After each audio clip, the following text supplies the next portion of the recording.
আব্দুল্লাহ ইবনে আব্বাস রাদিয়াল্লাহু তাআলা আনহু থেকে বর্ণিত, তিনি বলেন, কানা রাসূলুল্লাহ সাল্লাল্লাহু আলাইহি ওয়াসাল্লাম ইউসাল্লি ফি মক্কাতা নাহওয়া বাইতুল মুকাদ্দাস ওয়াল কাবাতু বাইনা ইয়াদাইহি। নবীজি মক্কায় যখন নামাজ পড়তেন, বাইতুল মুকাদ্দাসের দিকে ফিরে নামাজ পড়তেন, কাবা ওনার আর বাইতুল মুকাদ্দাসের মধ্যে থাকতো। বাইতুল মুকাদ্দাস মক্কা থেকে প্রায় ১৫০০ কিলোমিটার উত্তরে। নবীজি যখন উত্তর দিকে ফিরতেন, সামনে কাবা থাকতো, এরপরে বাইতুল মুকাদ্দাস থাকতো। তার মানে নবী দক্ষিণ দিকে দাঁড়িয়ে কাবাকে সামনে নিয়ে উত্তর দিকে মুখ করে দাঁড়াইতেন।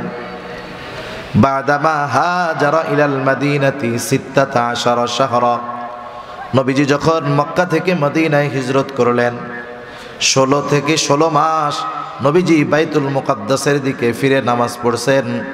কারণ বাইতুল মুকাদ্দাস উত্তর দিকে, মক্কা থেকে মদিনাও উত্তর দিকে।